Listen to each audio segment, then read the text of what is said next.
We'll try and break this session, if it's okay with the participants and with all of you, into three parts.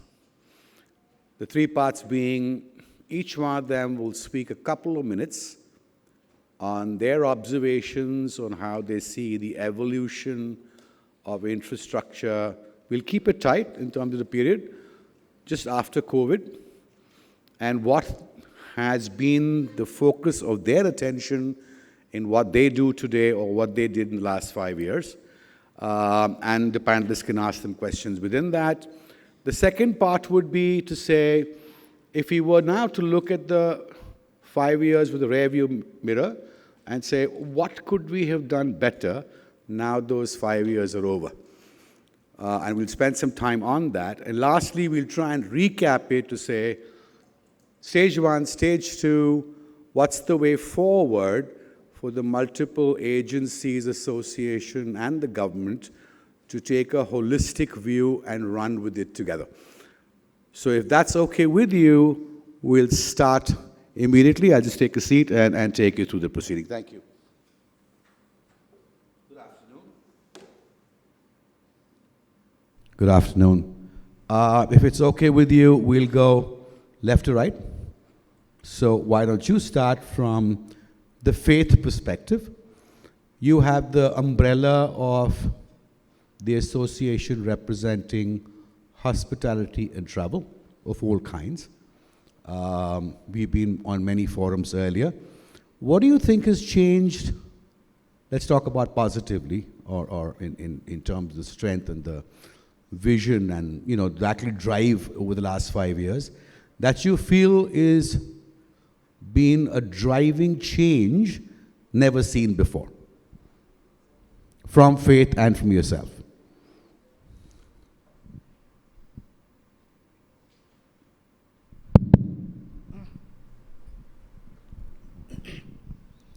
Hi, Rattan. Naveen, thank you. Namaste, everyone. A silent thought to all tourists who laid their lives for us. God bless their families. I think one of the biggest change which has happened recently is the leadership which has come down from the top. And I would like to refer to an event which happened last year. So the Prime Minister, the Honorable Prime Minister of the country, he initiated a movement saying that we need to have a Viksit Bharat vision, 2047. And I think that started a thought process. And from tourism, all ministries got together with different industries. For tourism, we also got a chance, and as you rightly said, all the associations, industry got together. So with the government to identify what could be the vision for Indian tourism, 2047, 25 years down the line. Now, when the government came up with a thought process, very rightly, governments can always be conservative. They came up with a vision of $1 trillion GDP by 2047. And then they asked the industry to share its thoughts. So we did a little bit of ambitious thinking, and we suggested to the government that the US and the China today are already more than $1 trillion in tourism GDP. Now, if we, as the fastest growing economy in the world, fifth largest, moving up to third, plan after 25 years to be $1 trillion, so that doesn't sound morally very encouraging. So we suggested, and that why should we not look at a $3 trillion number? Now, why $3 trillion? Why not 5? Why not 4? Why not 2? Obviously, I mean, these are numbers. So, and there are multiple reasons, but in the interest of time, and if we have, we'll circle back to it. The forecast for India's GDP is approximately $35 trillion by 2047. And for a healthy tourism economy, India needs to have 10% of its GDP, both organized and unorganized, coming from the economy. So if you look at that number calculation, you're looking at a $3 trillion number. Just for sake of reference, pre-COVID, we were approximately, I think, $0.2 trillion, and which means, ladies and gentlemen, looking at a 15 times growth rate. And keeping this in mind, that China and the US are already at $1 trillion plus as of today. So what does it mean? Is it, does the number, will the number do it? No, there are multiple steps, and as Naveen has rightly put, the topic of infrastructure, Rattan, that you rightly said, there are 2 or 3 things that we have to look at, and let me know when to stop, and I can always circle back on this. First is the headline targets. In terms of tourism inflows, pre-COVID, India had approximately 10.8 million foreign tourists. I'm not counting the Indians visiting friends and relatives who travel. The target, if we have to achieve a 3 trillion, needs to, as a country, we need to take it up by at least 10 times. That means pure, genuine 100 million foreign tourists. China already has 120, 125 across all its territories. US has around 80 million as of today. The domestic tourists, India is the second largest market, 2.3 billion. We need to take that up at least 5 to 6 times. And then we need, as of now, we all know that we have very strong assets across all our tourism segments, MICE, adventure, heritage, but we don't have market leadership anywhere in the world. So we need to target at least 1 to 2% market leadership to achieve that. So that's the first level of goals. And I will stop here now if you would want me to come back on this. I will circle back on 2 of the points that you said, but thank you for starting the whole thing off. JB, major announcements by InterGlobe, huge amount, well, the airline anyway talks for itself, then the partnership that has been very robust with Accor. Now you made some 2 major announcements into the development of the industry and the infrastructure. Tell us about the last 5, and we'll go to the next step later. And what led to what happened 10 days ago? And what is the reason for it?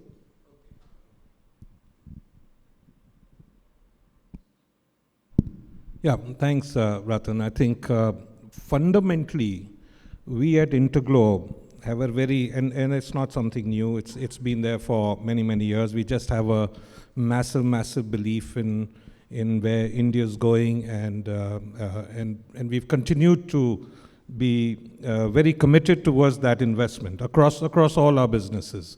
The airline business could ramp up faster, equal kind of commitment on the hospitality side.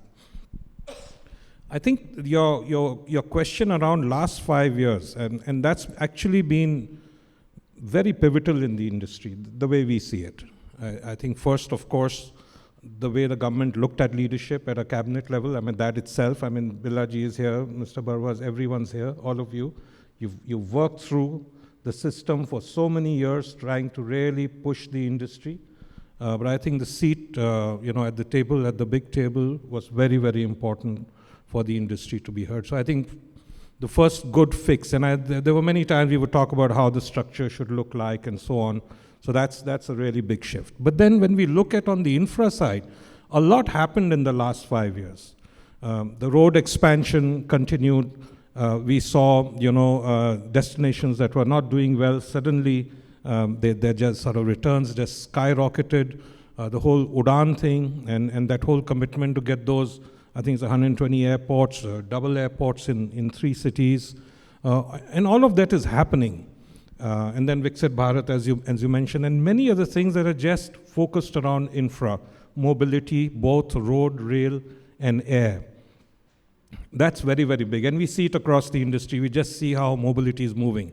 Yes, there may be questions about reduction of spending on promoting tourism overseas, but there's absolutely enough evidence to say that domestic tourism in India is just such a huge groundswell that even if we can just cater to that, will be something that we will be able to do that. So coming back to your last question, what led to it? I think it was a culmination of all of this. Over the last 22 years, we built 30 greenfield hotels, 6,500 quality rooms. We've got huge experience now on what the industry needs, and I guess we will answer that subsequently.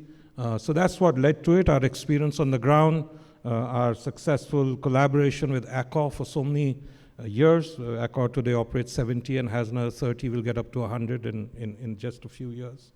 So a lot of that in our belief in the Hotels will go to 300 separately on your own, is what you said. Well, as yes, your vision. yes, yeah, sure. Yes. Just to interrupt here, yesterday I was watching a podcast with Aditya as how he got into InterGlobe and Indigo.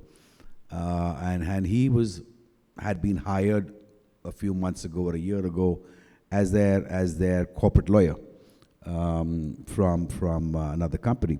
And Mr. Gangwal and Rahul told him, hey, look, we're going to start an airline.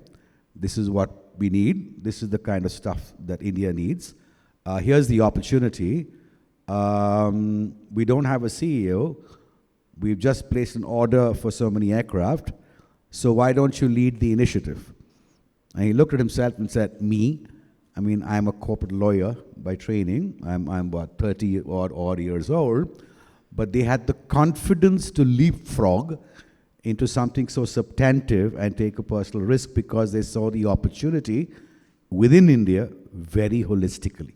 And though airline, of course, they were already involved in travel, then hotels, and now we'll bring back JB into what their recent announcements have been. But moving on, Mr. Bezbaruah, you've been on two sides of the spectrum. Part of the government for many, many, many years, now Secretary General of the largest, actually the upper upscale or luxury hotel association called HAI. What's changed from your time within the government and the last 5 years with HAI? Where do you think HAI has looked at life a little more holistically than before?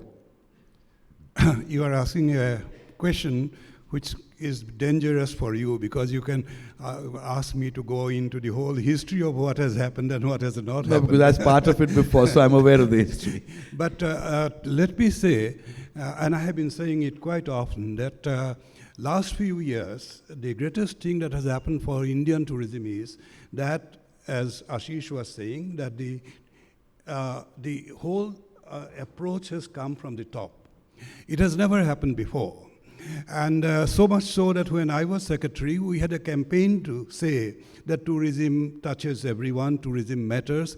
And we used to say that everyone talks about tourism, nobody cares. And Ashwani also was part of that whole legacy, so we will know.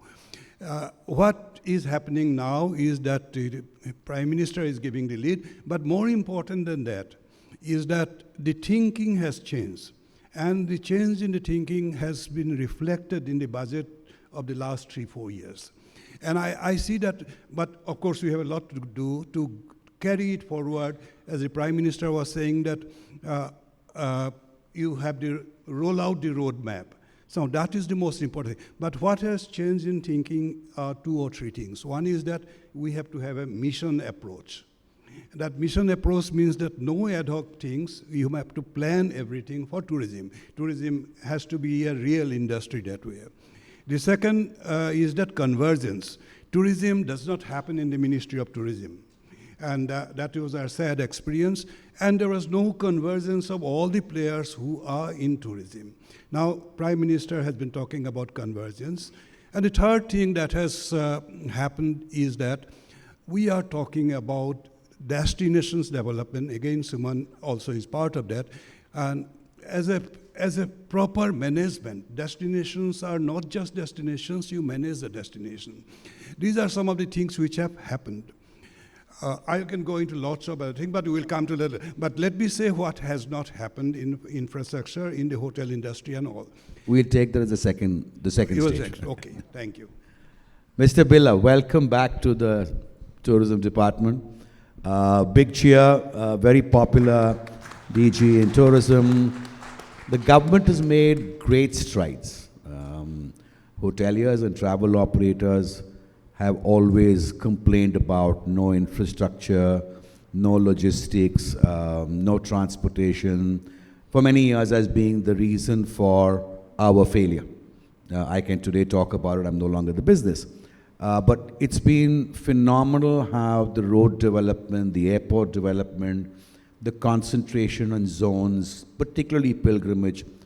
And most people, and I don't mean anything incorrect on this, never thought that government would be able to logistically pull off an event as vast as the G20.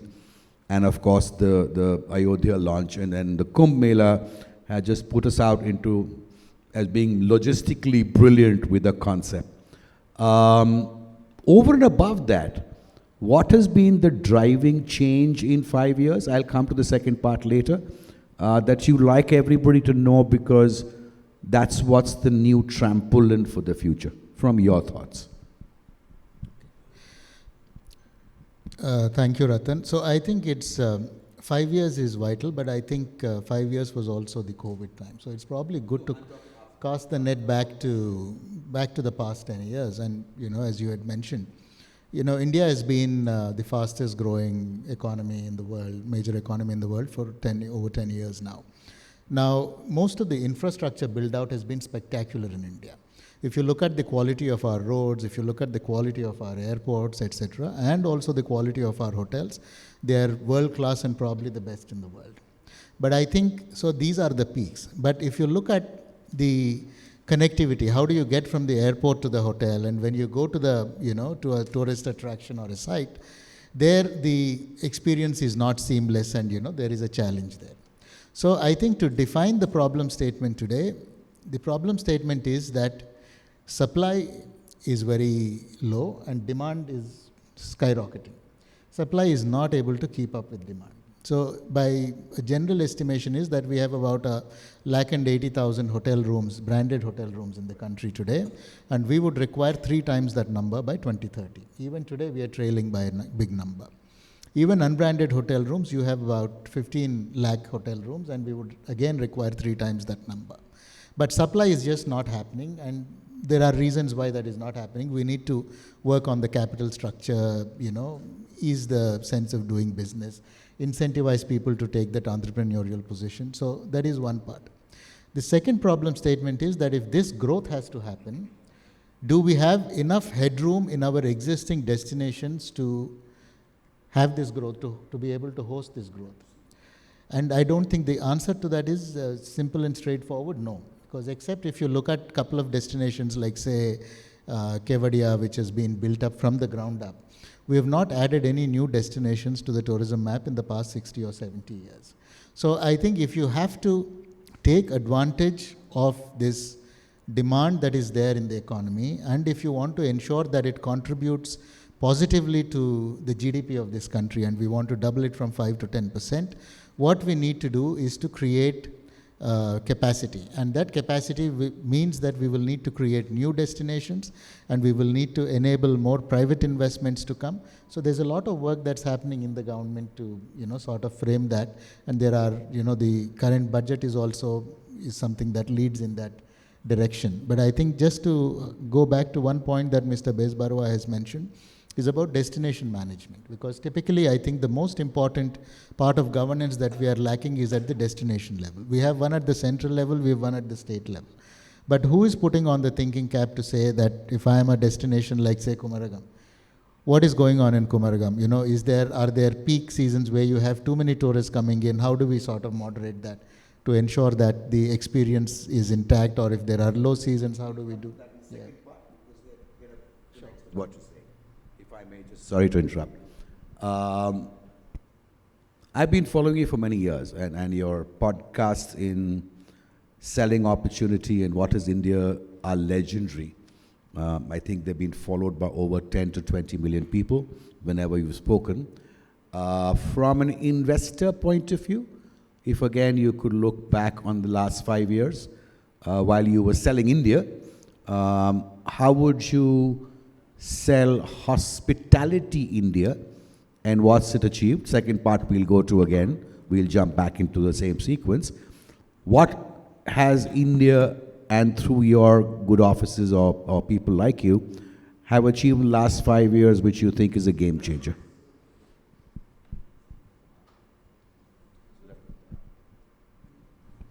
Thank you, Rattan.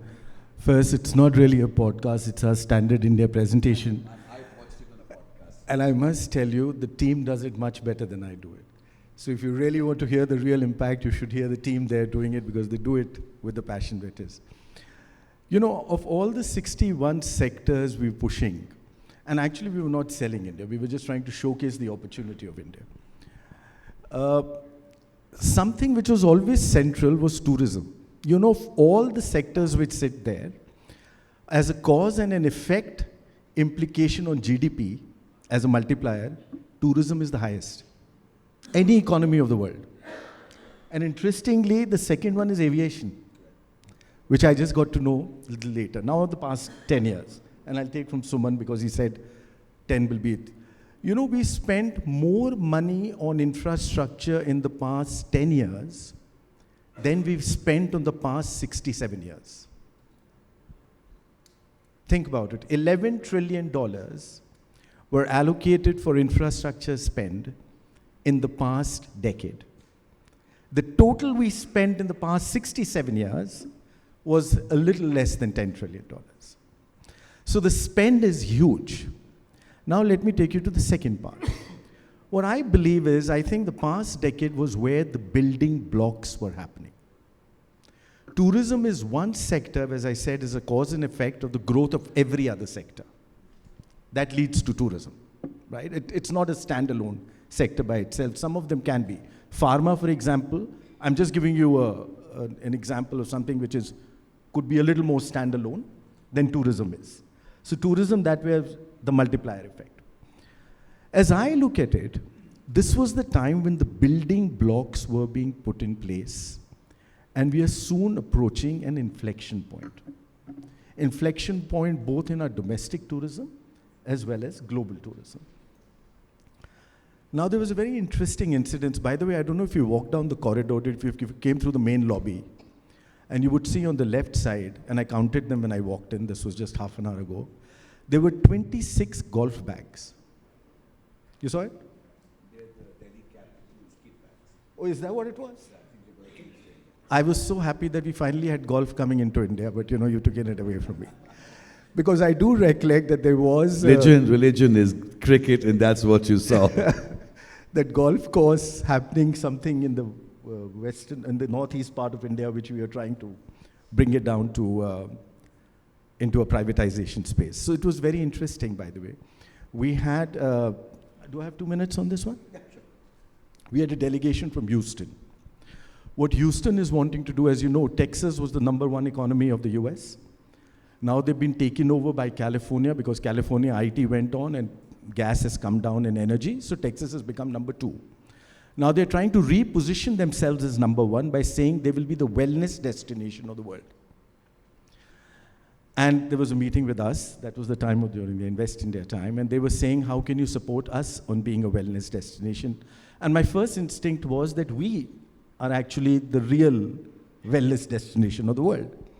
And it was very interesting. He said, okay, let's Google, and we are sitting in his conference room, of the top 20 wellness destinations, locations, not locations, but you know, places, shops. We didn't have a single Indian name on that. And you know what is interesting? Until now, people made their fortunes by doing or making things which others wanted. Right? Think about it. The next set of fortunes will be made by doing things where people want themselves. And in that case, this room of tourism sits in the middle of it. There's this world called STEPS, S-T-E-P-S, S for sports, T for tourism, E for entertainment, and P-S as in personal services. These are now the new growth areas of the world where investment is going to be flowing. Look at each 4 of them. Tourism is at the heart of them. And frankly, in some of them, we guys just need to work a little. You're right up there. So true. Ashwani ji, you were part of the Railway Board, Air India, amongst many other stalwart positions. Much has happened with the railways. A lot has happened with airports. But if you could pick a single theme between those two, because that affects all of us, what was the inflection point from your side?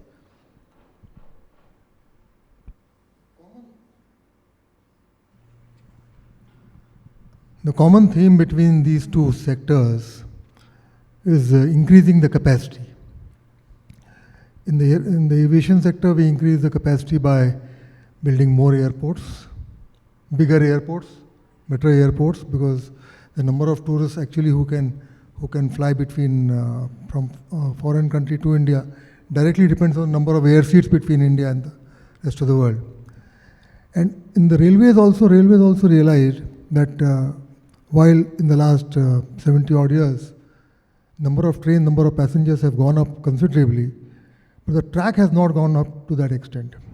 I think the passengers went up by about 20 times, track has gone up by about 30%. There is a lot of congestion on the track, so they are also focused on increasing capacity. So building tracks as far as railways is concerned, and looking at airports as far as aviation is concerned. So both these are getting a lot of focus from the government, and that will make a lot of improvement. Yeah. Okay. So if we were to jump to the second chapter, Sumanji, I'm going to put you on the spot because a lot of people in this room asked me to, so forgiveness. But it's linked up to what I'm going to say here. You said very correctly that there is enough demand, but actually there is not so much supply. And if you were to take all the announcements by the industry together, and if all non-branded hotels become branded hotels, it still doesn't satisfy the demand, right? So therefore, it means that we are on a golden period of sorts, because this mismatch would always cause business to happen. On the other hand, the industry keeps complaining about the fact that the government of India has reduced their attention or marketing spend towards bringing in the inbound customer. And from what I've read in multiple places, the answer is, but there's enough to play with internally, and there's enough to do with the other segments that you played with. So is it temporary, this, let's just call it lull on holding back on marketing internationally? Because the numbers that all of you gave on getting that together is actually 10 times what you would need in the future from the international market. But like he said, you guys are not creating so much capacity. So is the government's lack of delivery, as you guys complained, the problem, or you guys are the problem? So how would you address them on that one? So, of course, there is, the issue today is that most of the people in this room, all the hoteliers are very smug because they have, their room rentals are high, their occupancy rates are high, nobody is complaining. The only guys who are complaining are the inbound tour operators because it is pinching them. And their voice is not so much, so nobody, I think, is actually going to the top of the table to say that, look, this is something that we need to do. But it has a real risk. That is, if you exit the international market, it's going to take you 10 times as much effort to get back in. And every year you're not there, you're actually pushing yourself, back, making it more difficult for yourself. But I think, and to be fair, I think it is also time for us to start looking at this whole promotion and publicity piece differently. And traditionally, how have we done? Is that we have created content and we have used advertising as a means to place that. The world is at a very different place now. It has changed a lot. Today, there is a lot of content that there are thousands and millions of content creators are creating, which also works for India. The challenge for us is how do we harness that content and how do we put it in a framework where it works for us. For me, the idea is no longer about, creating these. When I did the Incredible India version 2, we created these 5 creatives and then we got CNN, BBC and all of them, and then market-wise and you put. So I think the game has completely changed now. The game has turned digital. It's on social media. It's on influencers. So, and I don't think we have been lagging in the sense the government and the industry are also lagging in the sense that we've not been able to re-envision what is the framework in which we want to play. And I think the Honorable Prime Minister is fairly straightforward because he thinks that, look, the world has moved on and this is where you need to go. And I think this is something that we will work on, and we hope that by the next season we should be able to come back strong on this. But we have to build this from the ground up. It's going to take time. But we can begin in that direction, and I'm sure that we will be able to come back very strongly because we should drop the legacy that we have and build on where the future lies. So guys, give Mr. Billa a chair. You guys have been complaining for a year and a half. He just promised you action in the right way and not in the classical way as it used to be done. Thank you on that. So coming back, let's reverse it again.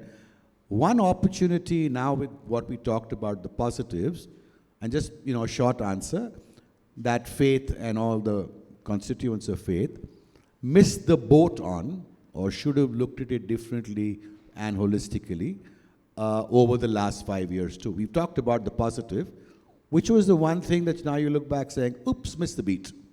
From your side, what would it be?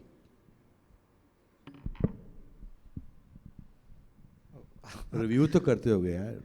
Well, I think as Suman, the DG rightly said, the world has changed. Pre-COVID, consumers used to travel very differently. And over a period of COVID, the whole mechanism of the way consumers traveled, took the decisions of traveling, the frequency of the travel changed very. So I think what, as he rightly said, the industry missed the bus on understanding this trend and repositioning the country onto those markets. Very simple example, the East Asian, and I'll just stop at that, tourism market is approximately $150 billion inbound. Even if, and that's a short haul market, our share, unlike all the global markets, our short haul share is just around 30-35%. Globally, if you look at the US or the Europe, it's around 70%. That's why they are more resilient. Now, our short haul share is just around 30-35% if we take Bangladesh out. If we were to have tapped, as he rightly said, looked at this opportunity of the changing face of travel and tapped the East Asian market, even if 10% of that would have been tapped, the needle would have moved. That's correct. So I will, and I think the other aspect is, as he rightly said, and the point number you made of $11 trillion. And I'm sure you're aware, we are the country which spends the maximum as percentage of GDP on infrastructure, around 3.4%, even more than the US, which was a market leader, which is around 2%. So what we missed the bus on is creation of specific tourism segments. There is a lot of core infrastructure which is happening. Tourism-specific infrastructure, unfortunately, could not find a place in that portfolio. Industry kind of stepped back and couldn't focus on it in the right manner. Whatever the reasons are, but the tracking of the market, changing our positioning, and ensuring that we get a fair share of the portfolio of this huge number, yesterday, today, and even for tomorrow, is not there. We'll come to tomorrow. Sorry? We'll come to tomorrow. We will come to tomorrow. Okay. JB, any one little oops moment over the last 5 years and now that you look back? No, I think it's been okay for us for 5 years. But I think as an industry, I'll probably go back to 2013-14 when I came into hospitality to build and develop hotels. One of the first things that really caught my eye was that the industry, as they were appealing to the government, they had completely missed the developer's view. It was always a very operator-driven view. And there was absolutely no mention on land use, there was mention of licensing, that was always a big balloon up there, but there was no mention on land use and how expensive setback ratios make hotel development, how expensive just meeting parking norms make hotel development, and those car parks are lying empty all the time. That we found as a company, and we were institutional developers, we found that was a big, there was no voice, access to capital, etc. We tried to address it by working with WTTC and so on and publish some white papers, which we have circulated around. And maybe we'll send you a copy also, sir. We've been putting it around different versions. That we thought was a big miss because that was the one that needed the maximum amount of capital. I've been through that too. Mr. Bezbaruah, for HEI now, because now that's your present piece, what did HEI miss, if at all, if you were to look at the rearview mirror? I think what, before that, can I come back to one inbound that Suman had mentioned? One of the things that we have to look into is the market. We depended or expected quite a lot from the G20 countries, which comprise about 50 to 60% of our inbound travel here. Why that did not happen is something we have to look into very seriously, because we did so much for G20 here, giving them exposure to all over the country and all. But coming back to the hotels, what we feel is that we have not been able to convince that the supply side is very weak now. Whatever expansion has taken place is not new investment. And there again, issues of land, issues of small issues, licenses. WTTC has shown that you will need pre-operating 30, 35 licenses. Those things have not changed. Now, we have changed so much. The world has changed so much. Why are we not changing them? The incentive of infrastructure status for the hotel industry. We'll come to that, because this was what HAI missed the beat on. I'm talking more about that rather than the challenges. We'll come to that part, if you may. So, Billa, I'll come back to you. I'm going to skip it a bit, because the last part will come back to you for solutions, right? Sir, from your side, what do you think in Indian hospitality and travel may have missed the beat on amongst all the good things that happened with the government? Rattan, and I'll take out from where Mr. Billa is doing, which is the perception building part of it. Right. I personally think, and we've not really done it well at all. Actually, we are very poor at it, collectively as a nation, telling our story. I would agree. There is so much happening in India, and there is so much which has already happened. And in fact, it's surprising, even when you have heads of states coming from overseas, and you look at their personal briefing sheets, they are missing out completely on the level of activity which has happened in India and the transformation which is happening. And I know we are in that part of the world history and human history where it's never been as noisy as it is today, right? The chatter today everywhere. We've just not been able to manage that part well. Ladies and gentlemen, anybody who hasn't seen his presentations or his team's presentations or the larger part of Invest India, I would really recommend you go back to your social media. Some of those are about an hour and a bit long, if I may remember, but they are brilliant on how to tell the story of India and what people are missing out, and I find them very fascinating. So for you, sir, Air India, Railway Board, lots happening on both parts. Where do you believe Indian tourism missed the beat, if it did, over the last 5 years, which it could have looked at better, microscopically? See, there are, if we look at infrastructure, we can divide into two parts.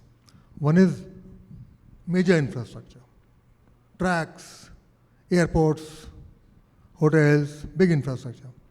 And second is the minor infrastructure. Big infrastructure is not only a requirement of tourism, it's a requirement of the nation as such. And various ministries, various departments are taking care of that, or will have to take care of that.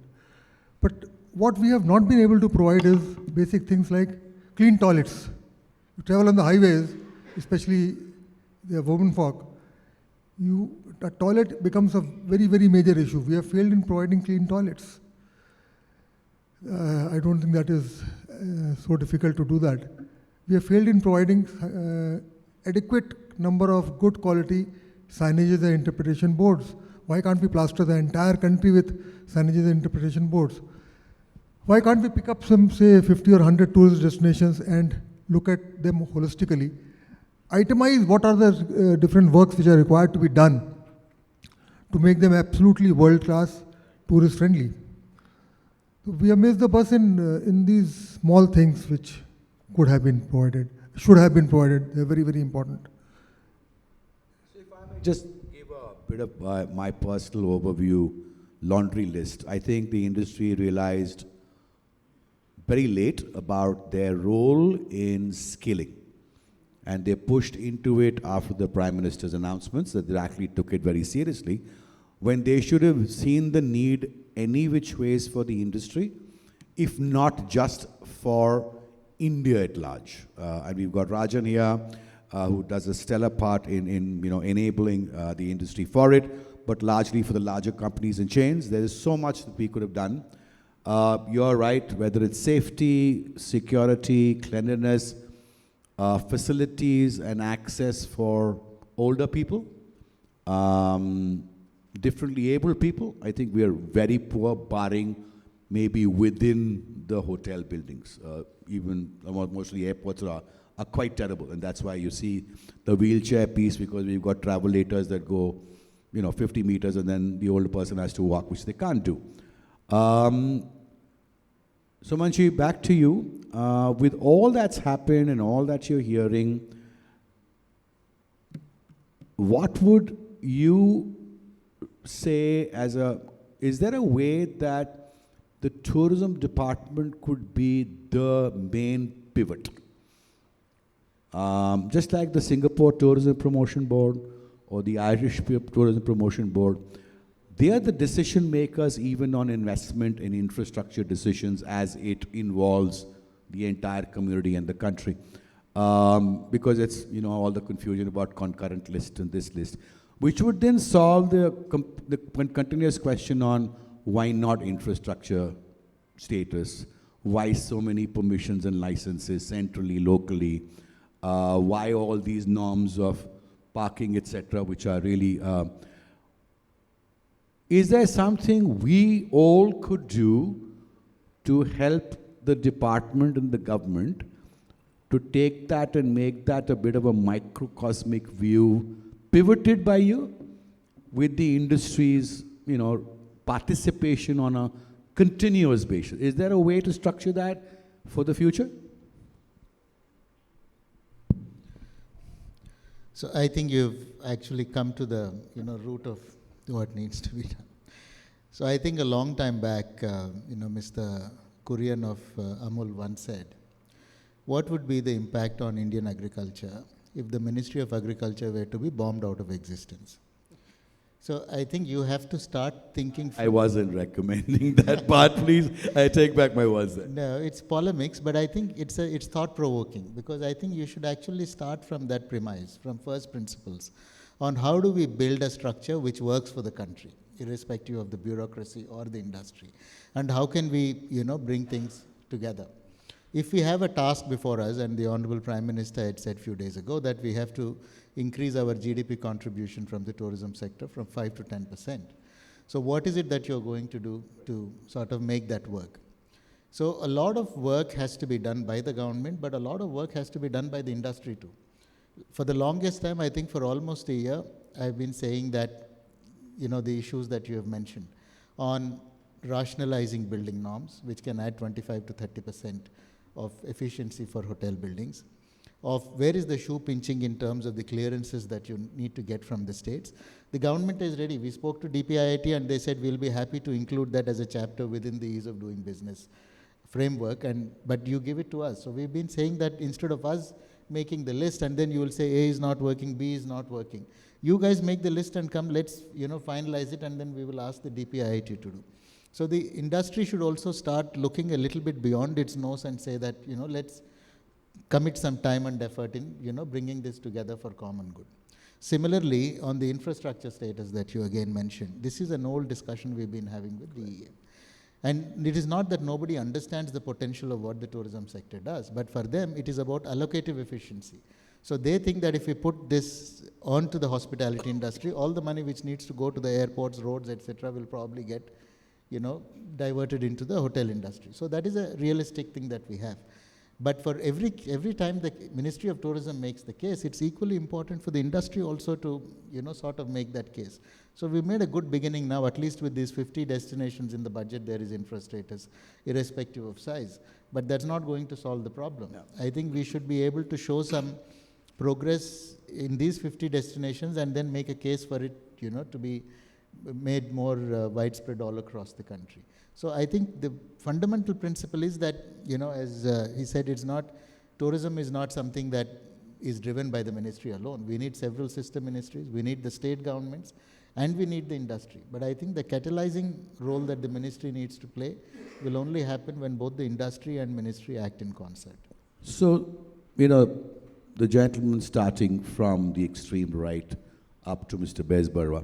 I think what would be wonderful, and it's not about making committees and stuff like that, because committees just get lost in the system, is to just provide a blueprint of maybe 5, 6 critical parts and the how to it, not the why not for it. If you were to provide that as a document which can be presented with comparisons and calculations, and where the government could actually gain in revenue by simplifying it, both in terms of time and otherwise, and the ease will happen. But I think because there are too many associations and too many groupings, multiple people go with 0.2, 6, 7, 8, 9, 10, but it never comes together on a priority list, or maybe just up to 5, which would be my kind of take from today. Ladies and gentlemen, we have 10 minutes more. I'm sure a lot of you have questions or comments to give, because we keep hearing jabber amongst us all the time. You've got this august body. Please raise your hands. Any questions that you would be willing to ask them or would hope to be answered? Anybody? As they say in Hindi, चुप रहोगे तो फिर सवाल बाद में कभी मत पूछिएगा. Sorry? Can't hear you. Take a mic. Give us your name.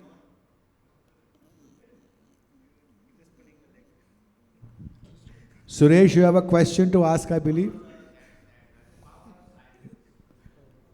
Okay. All right. So, Naveen, do you have anything to add? Because you've been, pushing for us very passionately since the time I think I was born. So I'm sure you have a comment to make on it. Yeah, please, sir, please. Who's first, he or I? No, please. You're the guest. He's the host. He can come later. I come from Goa. Yeah, it was a pleasure to see your presentation, and I've met you earlier, but please If you have ask your questions for question. me, you can ask now. I will separately. Right. I met Mr. Bezbaruah in his secretary days, if you remember that, after your Commonwealth times. It's a very interesting, great opportunity to put across something that I've been having in my mind, that why Goa? And it was because there was infrastructure before it got liberated.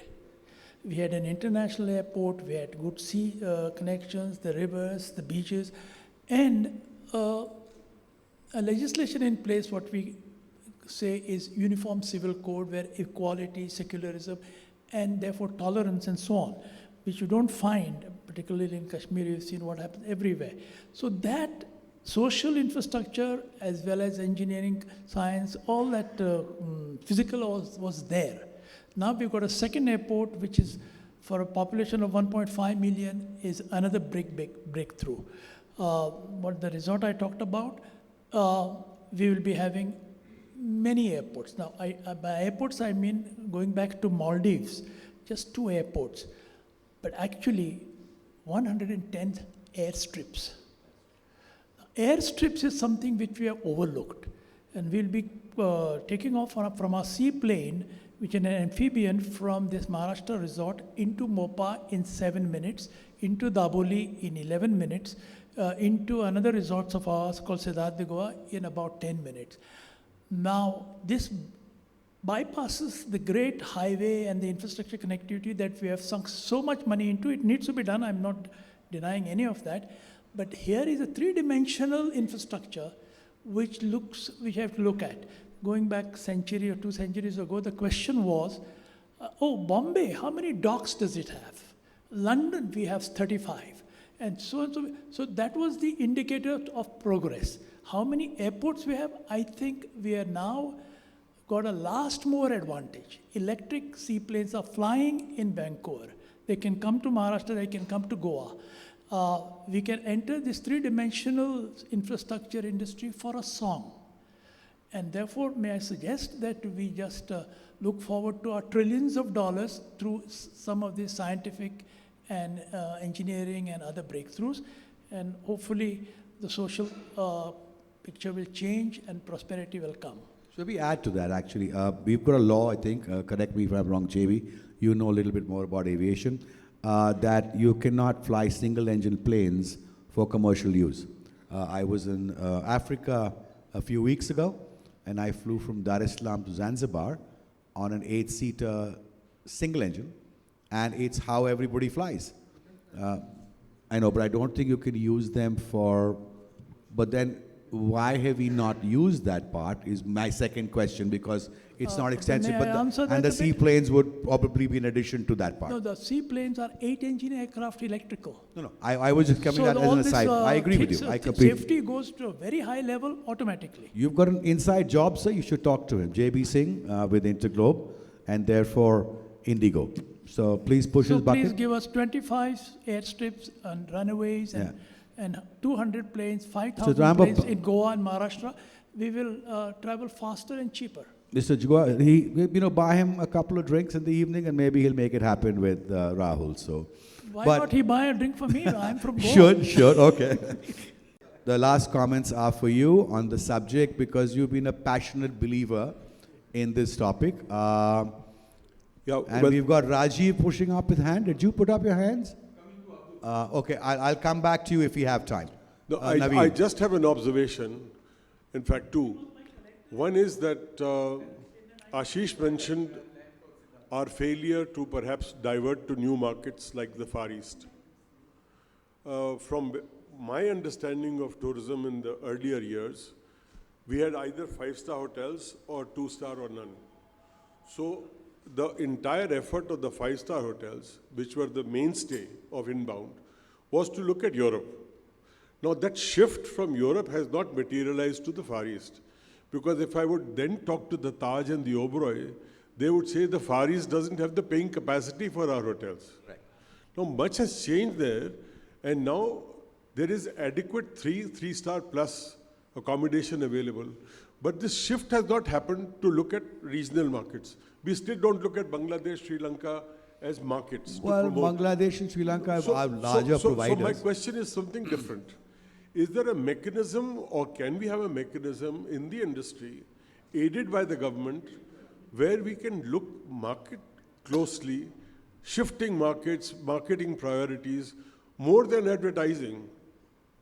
I don't think that mechanism exists in the industry. But I think Suman said it right. To monitor markets. So that's what he said. Mr. Billa said the same thing, that the methodology of marketing is being requested in its classical manner. What the need of the hour is the new way of marketing, and also how each market responds to the new way of marketing, whether short haul or long haul, has to be done differently. My second observation for Mr. Billa, we are having that infrastructure, but somewhere the last mile connectivity in terms of tourism is missing. So how do we ensure that? For instance, we have this new highway, expressway to Jaipur and beyond. Now, once you hit the highway, you have absolute smooth sailing. But when you reach the other end, it still takes you an hour to get off the highway and get to town. How do you ensure that bit? Because it's still taking you 4.5 hours to reach Jaipur. So, somewhere, can MOT become a visitor facilitation or a travel facilitation agency which has the authority to say, karo? Thank you. No, there's a lot of work to be done on that. The good part is that the big infrastructure is already built. When I started by saying that the peaks are good, you have world-class airports, our aircraft quality is better than others, our hotel quality is exceptional. But when you step out and you go to the visits, great attractions, poor tourist experience. Traffic is a problem. So these are things that we will need to fix. I think thoughtfully, and as I was saying, at the destination level, we will need to start planning things, thoughtfully, so that we are able to make the development meaningful and make it work where it matters. And that is going to be the next level of work that the ministry would So like that to would make. be really the rounding off holistically of the entire experience. Supplement Suman. What we need 1 minute, actually, Mr. Bezbaruah, because we're running out of time. Sorry. Yeah, I was just going to say that what we need practically is that government is talking about convergence. Only when convergence of the ministries come, these decisions will be possible. Otherwise, there will be always, Gati Shakti will be going on the national highways and the tourism destinations will be left out. The second point is that the one thing that has to be done is, tourism is private sector driven. So 1980 committee had suggested that there should be a real collaboration with the government. We don't have real collaboration. We have small demands from hundreds of associations. We come and discuss, and then that is not systemic. So there must be a platform for collaboration between the government and the private sector, and then things can move. So, Mr. Bezbaruah, I think you can put your part together. Mr. Billa commits to do his part. Ladies and gentlemen, on that note, thank you very much for your attention. Give a big hand to the participants, and thank you for listening to us. Thank you.